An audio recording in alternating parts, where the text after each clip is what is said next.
Hi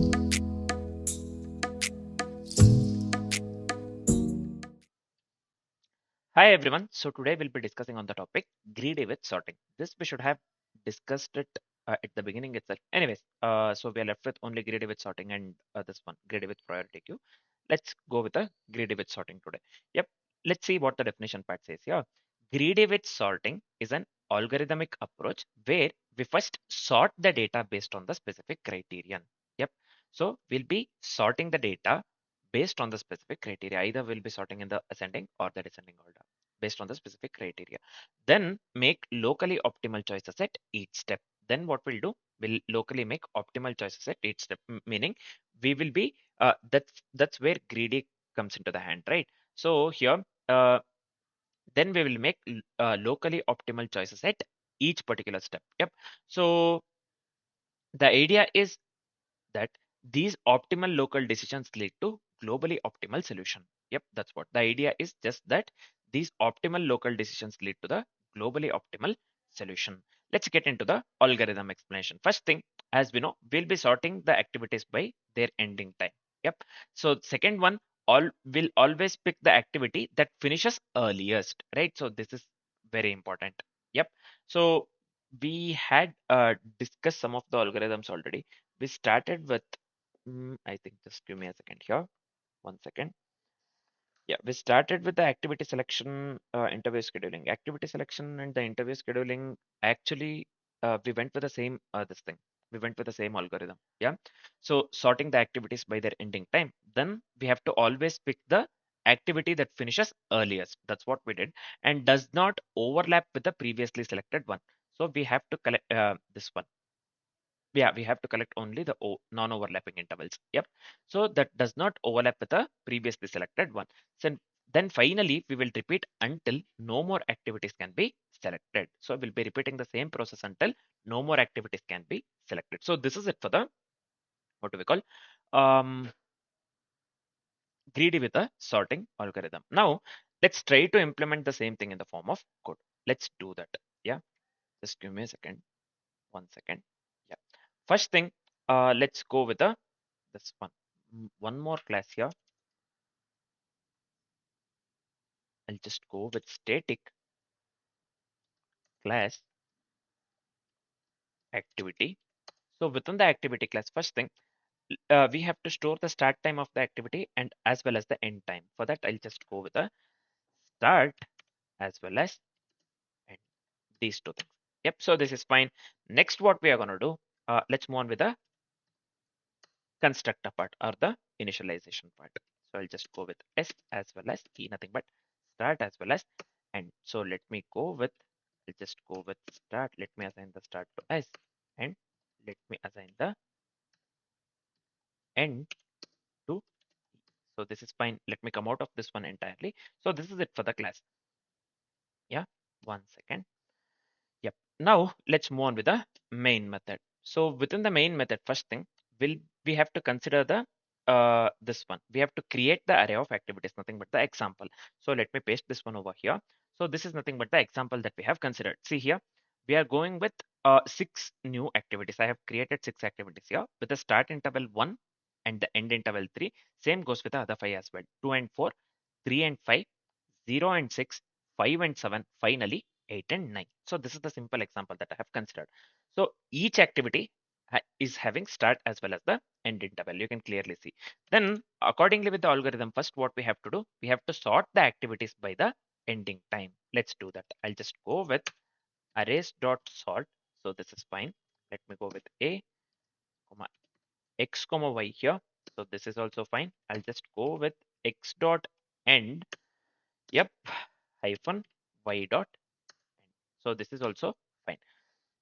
We have sort the activities based on the end time, nothing but in the ascending order. So this is the this one key greedy step. You can call this one as the key greedy step actually. Yep, because we are sorting the activities based on the end time and we will be selecting this one. See here, this part, right? So we'll be picking the activity that finishes earliest here, right? So let's move on with the further things. Now, what shall I do? We have to go with the first activity that will be always selected. First, initially, let me consider. count variable, and let me initialize this with 1. Then we have to store the end time of the last selected activity as well. For that, I'll go with last end variable, and let me assign this one with a of 0 dot end. Yep. So this is fine.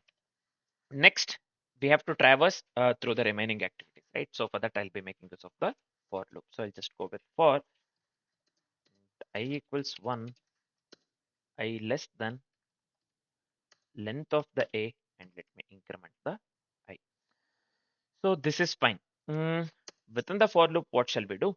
Let's check if the current activity starts after or at the last selected end. So I'll just go with a of i, if a of I dot start, so this one, just give me a second here, start greater than or equal to last end, this part. Then we have to check if the current activity starts after or at least selected end. So that we are doing. So finally within the, so we have written already if condition, right? So this is fine. Then we have to select the activity. For that, I'll just increment the count. After selecting the activity, so we have to update the end time of the last selected activity. So for that, we have considered last end variable. So let me assign this one to a of I, right? As we have went with the iteration. So I'll just mention end here, a of I dot. So this is fine. This is it for the all code. So all we have to do is we have to print the maximum number of non-overlapping activities, right? Just for the interactiveness, I'll just give here system out println and let me pass the count variable. So let me format the code so that the code looks good. So why this is screaming here? But it's duplicated code from it. So this is fine, man. Anyways, this doesn't matter. Apart from that, do we have any typos or errors? All right. So before running the code, let's do one thing. Let's try run the code so that we get to know whatever the code that we have written is correct or not. And also we get to know the output for the example that we have considered, right? So I have hard coded the example here. So this is fine. And later we can come back here and run the code that we have written. First, let's dry run the code. So let's continue with the dry run here. So first thing, we are going with the same example that we have considered within the code. So we are sorting by the end time, right? So when we sort by the end time, here we get in this format, the intervals actually 1, 3, 2, 4. So this is fine. Next we get 3, 5, quite obviously. Then we have got 0, 6 here. So this is fine. 5, 7 as well as 8, 9. Yep. So this is after sorting by end time. First, what we'll do, we'll pick individual interval. See here, first what we'll do, we'll pick 1, comma 3. Yep. So we'll pick 1, comma 3. So now we will increment the count variable. So we have got 1, right? So last 10, I'll just give here 3. Last 10 is nothing but 3, this one, ending, right? And count is nothing but initially it will be incremented. We have considered 1. We have assigned or initialized the count to 1. So this will be 1. So what we'll do next, we have 4, 2 comma 4, and 2 comma 4 falls between the this one 1 comma 3. So this overlaps, right? So we'll not be considering 2 comma 4. Accordingly with the code we have written, we are considering, or we should consider only non-overlapping intervals, right? So 2 comma 4, what we'll do, we'll skip actually, right? So this one I'll just write overlaps. Yep. Next one is 3 comma 5, this one.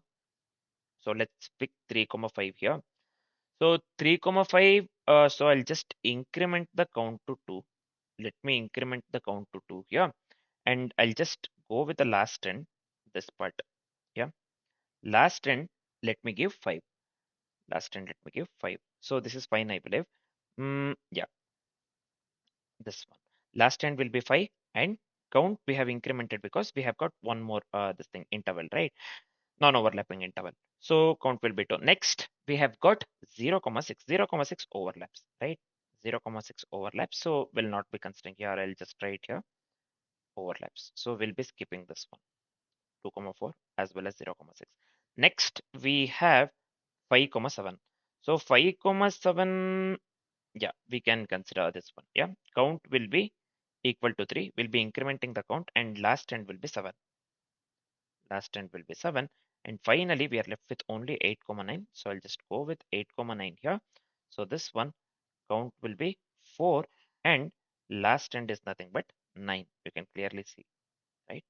9. So count is 4 here. So this final answer, what we are doing here, we are this one displaying the count as the output, right? It's count variable. You can just check the code. So 4 will be the output that we are displaying actually. Yep. Accordingly with the dry run, the output that we got here is 4. Right? So this is it for the dry run. You can just pause the video and have a look into it, this part. Yep. So this is fine, I believe. Yep. So now we have discussed the algorithm. We have written the code.